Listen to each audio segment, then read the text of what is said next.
ಎಲ್ಲರಿಗೂ ಹೊಸ ವರ್ಷದ ಹಾರ್ದಿಕ ಶುಭಾಶಯಗಳು. ಈ ಹೊಸ ವರ್ಷದಲ್ಲಿ ಬರ್ತಕ್ಕಂಥ ಯಾವುದೇ ಸಿಹಿ ಕಹಿ ಘಟನೆಯನ್ನು ಸಮಾನವಾಗಿ ಸ್ವೀಕರಿಸುವಂಥ ಮನೋಭಾವ ನಮ್ಮೆಲ್ಲರಲ್ಲೂ ಬರಲಿ ಅಂತ ನಾನು ಹಾರೈಸ್ತಾ ಇದ್ದೀನಿ, ಕೇಳ್ಕೊಳಿಸ್ತಾ ಇದ್ದೀನಿ. ಅದನ್ನೇ ಸಾಂಕೇತಿಕವಾಗಿ ಇವತ್ತು ನಾವು ಬೇವು ಬೆಲ್ಲ ತಗೊಳ್ಳೋದ್ರ ಮುಖಾಂತರ ಅದನ್ನು ಆಚರಿಸ್ತಾ ಇದ್ದೀವಿ. ಈಗ ವಿಷಯಕ್ಕೆ ಬರೋಣ. ನೋಡಿ, ಈಗ ಈ ವರ್ಷದ ವಾತಾವರಣ ತುಂಬ ಸಂದಿಗ್ಧವಾದದ್ದು. ಅಂದರೆ ಕೀಟಗಳ ಬಾಧೆ ಹತೋಟಿ ಮಾಡೋದು ತುಂಬಾ ಕಷ್ಟ ಆಗ್ತಾಯಿದೆ. ಈ ಕೀಟಗಳು ಹರಡ್ತಕ್ಕಂಥ ವೈರಸ್ನಿಂದ ವಿವಿಧ ರೀತಿಯ ವಾರ್ಷಿಕ ಬೆಳೆಗಳಾಗಿರ್ಬೋದು, ಅಲ್ಪಾವಧಿ ಬೆಳೆಗಳಾಗ್ಬೋದು, ತುಂಬಾ ವೈರಸ್ ರೋಗಗಳಿಗೆ ತುತ್ತಾಗ್ತಾಯಿದೆ. ಅಂಥದ್ದು ಒಂದು ಪ್ರಮುಖವಾದ ಕೀಟ ಥ್ರಿಪ್ಸು. ಇದರ ಹತೋಟಿಗೆ ಅನೇಕ ಔಷಧಿಗಳು ಮಾರುಕಟ್ಟೆಯಲ್ಲಿ ಲಭ್ಯ ಇದ್ದಾವೆ.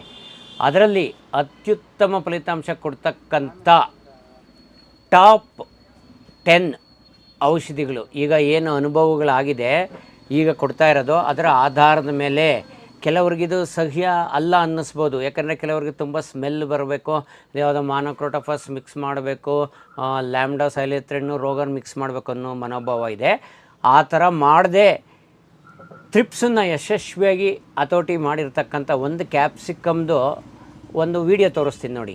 ಇದು ಚಿಂತಾಮಣಿ ಕೈಲಾಸಗಿರಿ ಭಾಗದಲ್ಲಿರ್ತಕ್ಕಂಥ ರೈತ ಮಿತ್ರರು, ಸುಶಿಕ್ಷಿತ ರೈತರ ಮಿತ್ರರು ರಾಜೇಶ್ ಅವರದು ಈಗಾಗಲೇ ಸುಮಾರು 4-5 ಹಾರ್ವೆಸ್ಟ್ ಆಗಿರ್ತಕ್ಕಂಥ ಕ್ಯಾಪ್ಸಿಕಮ್ ತೋಟದ್ದು. ಇಲ್ಲಿ ನಾನೇನು ತಿಳಿಸ್ತಾ ಇದ್ದೀನಿ, ಟಾಪ್ 10 ಅಂತ. ಇಂತಹ ಔಷಧಿಗಳನ್ನು ಪರಿಣಾಮಕಾರಿಯಾಗಿ ಕೆಲಸ ಮಾಡೋದಕ್ಕೆ ನಾವು ಅವಕಾಶ ಮಾಡಿಕೊಡ್ಬೇಕು. ಸಿಂಗಲ್ಲಾಗಿ ಬಳಸಬೇಕು. ಆಗೊಮ್ಮೆ ಈಗೊಮ್ಮೆ ಬೇವಿನೆಣ್ಣೆ ಮಿಕ್ಸ್ ಮಾಡ್ಕೋಬೇಕು. ನೋಡಿ, ನಾವು ಯಾವುದೇ ಒಂದು ವೈರಿ ನಿರಂತರವಾಗಿ ನಮ್ಮನ್ನು ಆಕ್ರಮಣ ಮಾಡ್ತಾಯಿದ್ರೆ ನಾವು ಅದರ ವಿರುದ್ಧ ಹೋರಾಡಬೇಕು ಅಂದರೆ ಪ್ರತಿ ಸಲನೂ ಅನಿರೀಕ್ಷಿತವಾದದ್ದನ್ನು ಪ್ರಯೋಗ ಮಾಡಬೇಕಾಗ್ತದೆ. ಒಂದೇ ರೀತಿಯಲ್ಲಿ ಅಂದರೆ ಅದು ಅಭ್ಯಾಸ ಆಗೋಗ್ಬಿಟ್ಟು ಬೇರೆ ರೀತಿಯಲ್ಲಿ ಮಾಡೋಕ್ಕೆ ಹೋಗ್ತಾರೆ ಆಕ್ರಮಣನ. ಈಗ ನಾನು ಹೇಳಲಿಕ್ಕೆ ಕೊಟ್ಟಿರೋದು ಟಾಪ್ 10 ಯಾವ್ಯಾವುದು ನೋಡಿ. ನಾನು ಇಲ್ಲಿ ಏನು ಹೇಳ್ತಾ ಇದ್ದೀನಿ, ಪ್ರಾಡಕ್ಟು ಕೆಲವರಿಗೆ ರಿಸಲ್ಟ್ ಬಂದಿರ್ತದೆ, ಕೆಲವರಿಗೆ ರಿಸಲ್ಟ್ ಬಂದಿರಲ್ಲ. ರಿಸಲ್ಟ್ ಬರೋವರೆಗೂ ತಾಳ್ಮೆಯಿಂದ ನೀವು ಕಾಲಾವಕಾಶ ಕೊಡದೆ ಮತ್ತೆ ಸ್ಪ್ರೇ ಮಾಡಿರ್ತೀನಿ. ಆ ಥರದಲ್ಲಿ ನೋಡಿ, ಮೊಟ್ಟ ಮೊದಲ ಬಾರಿಗೆ ಇತ್ತೀಚೆಗೆ ಬಂದಿರತಕ್ಕಂಥದ್ದು BASFದು ಪೈರೇಟ್ ಕ್ಲೋರೋಫೆನ್ಪೀರ್ ಅಂತಕ್ಕಂಥದ್ದು. ಇದು ನೀವು ಥ್ರಿಪ್ಸ್ ಹತೋಟಿಗೆ ಬಳಸ್ಬೋದು, ಜೊತೆಯಲ್ಲಿ ಮೈಟ್ಸ್ ಹತೋಟಿಗೂ ಬಳಸ್ಬೋದಾಗಿರ್ತಕ್ಕಂಥದ್ದು. ಇನ್ನೊಂದು ಇತ್ತೀಚೆಗೆ ಬಂದಿರತಕ್ಕಂಥದ್ದು ಇದು ಟಾಲ್ ಸ್ಟಾರ್ ಪ್ಲಸ್ ಅಂತ ಹೇಳ್ಬಿಟ್ಟು FMC ಕಂಪ್ನಿದು ಇದು ಒಂದು ಪ್ರಾಡಕ್ಟು. ಹಾಗೆಯೇ ಈಗಾಗಲೇ ಪ್ರಚಲಿತದಲ್ಲಿರ್ತಕ್ಕಂಥದ್ದು, ಅನೇಕರು ಬಳಸಿರ್ತಕ್ಕಂಥದ್ದು 3 ಇನ್ಸೆಕ್ಟಿಸೈಡ್ ಮಾಲಿಕ್ಯೂಲ್ ಜೊತೆಲಿರ್ತಕ್ಕಂಥದ್ದು ತ್ರಿದೇವ್ ಅಂತ, ಪೈರಿಪ್ರಾಕ್ಸಿಫೆನ್ನು, ಡಿನೋಟಿಫೆರನು, ಡಯಫೆನ್ಥ್ಯೂರಾನ್ ಇರ್ತಕ್ಕಂಥದ್ದು. ಸೊ ಇದು ಒಂದು. ಹಾಗೆಯೇ ಇನ್ನೊಂದು ಇದೂ ನನ್ನ ಚಾನಲಲ್ಲಿ ಲಭ್ಯ ಇದೆ, ರಾವಣ್ ಅಂತ. ಇಲ್ಲಿ ಟಾಲ್ಫೆನ್ಪಿರಾಡು ಮತ್ತು ಬೈಫೆನ್ಥ್ರಿನ್ ಕಾಂಬಿನೇಷನಲ್ಲಿರ್ತಕ್ಕಂಥದ್ದು.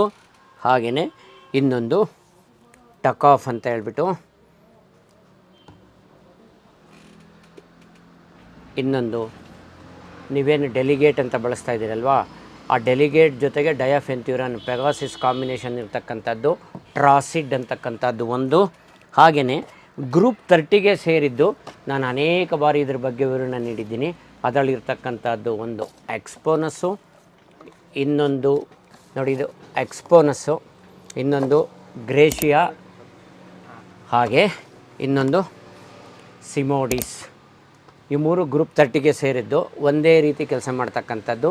ಈ ಎಲ್ಲವುಗಳನ್ನು ಬಳಸುವಾಗ ಒಂದು ಗ್ರೂಪಿಂದನೇ ರಿಪೀಟ್ ಮಾಡಿದ ರೀತಿಯಲ್ಲಿ ಬಳಸೋದ್ರ ಬಗ್ಗೆ ಮಾಹಿತಿ ಕೊಟ್ಟಿದ್ದೆ. ಹಾಗೆ ಇನ್ನೊಂದು ಡಯಾಫೆನ್ಥ್ಯೂರಾನ್ ಮತ್ತು ಎಟೋಫೆನ್ ಪ್ರಾಕ್ಸ್ ಇರ್ತಕ್ಕಂಥದ್ದು ಡಿಸೈಡ್ ಅಂತಕ್ಕಂಥ ಒಂದು ಪ್ರಾಡಕ್ಟು. ನೋಡಿ, ಇಲ್ಲೇನು ನಾನು ತೋರಿಸಿದ್ದೀನಿ, ಇದರಲ್ಲಿ ಕೆಲವು ಪ್ರಾಡಕ್ಟ್ಗಳ ಡೀಟೇಲ್ಡ್ ವೀಡಿಯೋಸ್ ನನ್ನ ಚಾನಲಲ್ಲಿ ಬಹಳ ಹಿಂದೆಯೇ ಮಾಡಿದ್ದೀನಿ ನಾನು. ಅವುಗಳ ಎಲ್ಲವ ವೀಡಿಯೋಗಳ ಲಿಂಕು ಡಿಸ್ಕ್ರಿಪ್ಷನಲ್ಲಿ ಸಿಗುತ್ತೆ. ಈಗ ನಂದು ಒಂದು ವಿನಂತಿ, ಇವು ಒಂದೊಂದು ಬೇರೆ ರೀತಿಯಲ್ಲಿ, ಎಕ್ಸೆಪ್ಟ್ ಇದು 3 ಗ್ರೂಪ್ 30ಗೆ ಸೇರಿದ್ದಲ್ವಾ, ಇದನ್ನು ಬಿಟ್ಟರೆ ಇನ್ನೆಲ್ಲ ಆಲ್ಮೋಸ್ಟ್ ಕಾಂಬಿನೇಷನ್ ಪ್ರಾಡಕ್ಟ್ಗಳಿರ್ತಕ್ಕಂಥದ್ದು. ಇದು ಒಂದು ಬಿಟ್ಟು ಅಂದರೆ ಎಲ್ಲವೂ ಬೇರೆ ರೀತಿಯಲ್ಲಿ ಮೋಡ್ ಆಫ್ ಆ್ಯಕ್ಷನ್ ಇರ್ತಕ್ಕಂಥದ್ದು. ನೀವು ಬಳಸುವಾಗ ಈಗ ಸಿಮೋಡಿಸ್ಸು ಬಳಸಿದರೆ ನಂತರ ಗ್ರೇಷಿಯಾ ಎಕ್ಸ್ಪೋನಸ್ ಬಳಸಬೇಡ್ರಿ. 1-2 ಸ್ಪ್ರೇ ಬೇರೆ ಕಾಂಬಿನೇಷನ್ ಪ್ರಾಡಕ್ಟ್ ಬಳಸಿ ನಂತರ ಈ ರೀತಿ ಬಳಸ್ತಾ ಹೋದಾಗ ಅತ್ಯುತ್ತಮ ಫಲಿತಾಂಶ ಕೊಡ್ತಕ್ಕಂಥದ್ದು ಈ 10 ಕೀಟಗಳು ನೀವು ಯಶಸ್ವಿಯಾಗಿ ಥ್ರಿಪ್ಸ್ ಹತೋಟಿಗೆ ಬಳಸಬಹುದಾಗಿದೆ ಸ್ನೇಹಿತರೆ. ಏನಿದೆ ಇದರ ಹೊರತಾಗಿ ಬೇಕಾದಷ್ಟು ಇನ್ನೂ ಥ್ರಿಪ್ಸ್ ಕಂಟ್ರೋಲ್ಗೆ ಔಷಧಿಗಳಿದೆ. ನಾನು ಈಗಿನ ವಾತಾವರಣದಲ್ಲಿ ಬೆಸ್ಟ್ ರಿಸಲ್ಟ್ ಕೊಡ್ತಿರ್ತಕ್ಕಂಥ ಪ್ರಾಡಕ್ಟ್ಗಳನ್ನು ತೋರಿಸಿದ್ದೀನಿ, ಈಗ ನಾನು ಕೊಟ್ಟಿರೋ ಫೀಡ್ಬ್ಯಾಕ್ನ ಆಧಾರದ ಮೇಲೆ. ಹಾಗೆಯೇ ಕಳೆದ ವೀಡಿಯೋದಲ್ಲಿ ಬಿಳಿ ನೊಣಗಳು ವೈಟ್ ಫ್ಲೈಸ್ ಕಂಟ್ರೋಲ್ಗೆ ಕೆಲವು ಪ್ರಾಡಕ್ಟ್ಗಳನ್ನ ತೋರಿಸಿದ್ದೆ. ಅಲ್ಲಿ ಒಂದು ಕಾಮೆಂಟಲ್ಲಿ ಯಾರೋ ಸೆಫಿನಾ ಹೇಳಿಲ್ಲ ಅಂತ ಮೆನ್ಷನ್ ಮಾಡಿದರು. ಸೆಫಿನಾ ಒಂದೇ ಅಲ್ಲ, ಇನ್ನೂ ಅನೇಕ ಪ್ರಾಡಕ್ಟ್ಗಳಿದ್ದಾವೆ. ಇದು ದೀರ್ಘಕಾಲಕವಾಗಿ ಪದೇ ಪದೇ ಬಳಸಿರೋದ್ರಿಂದ ಅನೇಕ ಭಾಗಗಳಲ್ಲಿ ಅದಕ್ಕೆ ರೆಸಿಸ್ಟೆನ್ಸ್ ಬಂದಿರೋ ಒಂದು ಲಕ್ಷಣಗಳು ಕಂಡು ಬಂದಿದ್ದು. ಹತೋಟಿ ಅಷ್ಟೊಂದು ಪ್ರಮಾಣದಲ್ಲಿ ಆಗ್ತಾಯಿಲ್ಲ, ಹಾಗಂತ ಚೆನ್ನಾಗಿಲ್ಲ ಅಂತ ಹೇಳ್ತಿಲ್ಲ. ಟಾಪ್ ಅಂತ ನಾನು ಹೇಳಿರ್ತಕ್ಕಂಥದ್ದು ಇನ್ನೂ ಅನೇಕವಿದೆ. ಈ ಥ್ರಿಪ್ಸ್ ಹತೋಟಿಗೆ ಏನು ತೋರಿಸ್ತಿದ್ದೀನಿ, ಇದರ ಹೊರತಾಗಲೂ ಬೇಕಾದಷ್ಟು ಪ್ರಾಡಕ್ಟ್ಗಳಿದ್ದಾವೆ. ಅದನ್ನು ನೀವು ಇವುಗಳ ಮಧ್ಯದಲ್ಲಿ ಮತ್ತು ಈಗ ಉದಾಹರಣೆಗೆ ಕ್ಯಾಪ್ಸಿಕಮ್ ಬೆಳೆ ನಿಮ್ಗೆ ಆಲ್ಮೋಸ್ಟ್ 7-8 ತಿಂಗಳು ಇರ್ತದೆ, ಇವಿಷ್ಟೇ ಸಾಕಾಗಲ್ವಲ್ಲ. ಸೊ ಇವುಗಳ ಮಧ್ಯದಲ್ಲಿ ನೀವು ಅವುಗಳನ್ನು ಬಳಸ್ಕೊಳ್ಬಹುದಾಗಿದೆ. ಸೊ ಎಲ್ರಿಗೂ ಅರ್ಥ ಆಯಿತು ಅನಿಸುತ್ತೆ. ಇದರಲ್ಲಿ ಡಿಫ್ರೆಂಟ್ ಪ್ರಾಡಕ್ಟ್ಸ್ ವೀಡಿಯೋಗಳು ನನ್ನ ಚಾನಲಲ್ಲಿದೆ, ಅದರ ಲಿಂಕು ಡಿಸ್ಕ್ರಿಪ್ಷನಲ್ಲಿರ್ತದೆ.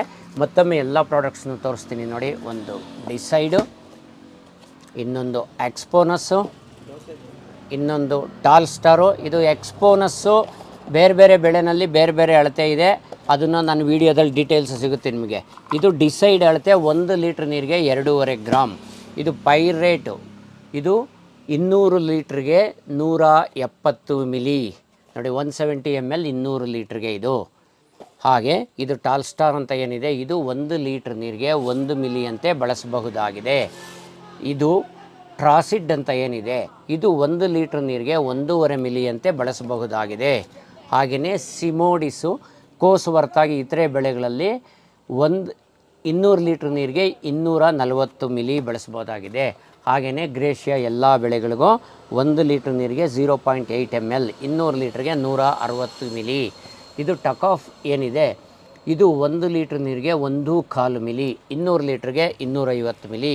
ಈ ರಾವಣ್ ಏನಿದೆ 1 ಲೀಟ್ರ್ ನೀರಿಗೆ 2 ಮಿಲಿ ಅಂತೆ ಬಳಸಬಹುದು. ಇದು ತ್ರಿದೇವು 1 ಲೀಟ್ರ್ ನೀರಿಗೆ 1.25 ಮಿಲಿ ಅಂತೆ ಬಳಸಬಹುದು. ನೋಡಿ ಇಲ್ಲೇನು ಇಷ್ಟು ತೋರಿಸ್ತಾ ಇದ್ದೀನಿ. ಖಂಡಿತವಾಗಲೂ ನೀವು ಈ ಬಿಸಿಲಿನ ದಿನಗಳಲ್ಲಿ ಇವುಗಳನ್ನು ಪರಿಣಾಮಕಾರಿಯಾಗಿ ಫಲಿತಾಂಶ ತಗೊಳ್ಳೋ ರೀತಿಯಲ್ಲಿ ಬಳಸಬಹುದಾಗಿದೆ. ಒಂದು, ನೀವು ಯಾವುದೇ ಔಷಧಿ ಬಳಸಿದ ಮೇಲೆ ಕನಿಷ್ಠ 5-6 ದಿವಸ ಅದಕ್ಕೆ ಕಾಲಾವಕಾಶ ಕೊಡಿ. ಗಿಡಗಳಿಗೆ ನ್ಯೂಟ್ರಿಷನ್ನಲ್ಲಿ ಯಾವುದೂ ಪೋಷಕಾಂಶಗಳ ಕೊರತೆ ಇಲ್ಲದ ರೀತಿಯಲ್ಲಿ ನೋಡ್ಕೊಳ್ಳಿ. ನೀರಿನ ಕೊರತೆಯಿಂದ ಬಳಲಿರಬಾರ್ದು. ಹಾಗೆ ಸ್ಪ್ರೇ ಮಾಡುವ ಸಮಯನೂ ಮುಖ್ಯ ಆಗ್ತದೆ, ಹಾಗೆ ಬೆಳೆಯ ವಯಸ್ಸೂ ಮುಖ್ಯ ಆಗ್ತದೆ ನೀವು. ಹಾಗೆಯೇ ಇನ್ನೊಂದು ಪಾಯಿಂಟು, ಪ್ರತಿ ಸಲ ನಾನು ಹೇಳ್ತಕ್ಕಂಥದ್ದು ಒಂದೇ, ನೀವು ಔಷಧಿ ಹೊಡಿಬೇಕಾದ್ರೆ ಅಲ್ಲಿ ಕೀಟ ಹತೋಟಿ ಆಗಬೇಕಾದ್ರೆ ಬಹಳ ಮುಖ್ಯವಾದ ಅಂಶ, ಇವುಗಳು ಕಾರ್ಯ ಯಾವ ರೀತಿ ಮಾಡ್ತವೆ ಅನ್ನೋದೇ ಹೊರತು ಇವು ಎಷ್ಟು ವಾಸನೆ ಬರ್ತವೆ ಅನ್ನೋದು ಮುಖ್ಯ ಅಲ್ಲ ಸ್ನೇಹಿತರೆ. ಸೊ ಈ ವಿಡಿಯೋದಲ್ಲಿರ್ತಕ್ಕಂಥ ಮಾಹಿತಿನ ದಯವಿಟ್ಟು ಇಷ್ಟ ಆಗಿದೆ ಅಂದ್ಕೊತೀನಿ, ಲೈಕ್ ಮಾಡಿ. ಹಾಗೆಯೇ ಈ ವಿಡಿಯೋನ ನಿಮ್ಮ ಸ್ನೇಹಿತರೊಂದಿಗೆ ಶೇರ್ ಮಾಡ್ಕೊಳ್ಳಿ. ಹಾಗೆ ಯಾರು ಮೊದಲನೇ ಬಾರಿಗೆ ನನ್ನ ಚಾನಲ್ ನೋಡ್ತಾ ಇದ್ದೀರಾ, ದಯವಿಟ್ಟು ಸಬ್ಸ್ಕ್ರೈಬ್ ಆಗಿ ಅಂತ ವಿನಂತಿ ಮಾಡ್ಕೊಳ್ತಾ ಇದ್ದೀನಿ. ಮತ್ತೊಮ್ಮೆ ನೂತನ ವರ್ಷದ ಅಂದರೆ ಯುಗಾದಿ ಹಬ್ಬದ ಶುಭಾಶಯಗಳನ್ನು ಎಲ್ಲ ಮಿತ್ರರಿಗೂ ಕೋರಿಕೊಳ್ಳುತ್ತಾ ಈ ವಿಡಿಯೋ ಮುಗಿಸ್ತಾ ಇದ್ದೀನಿ. Thank you very much. Bye, ವಂದನೆಗಳು.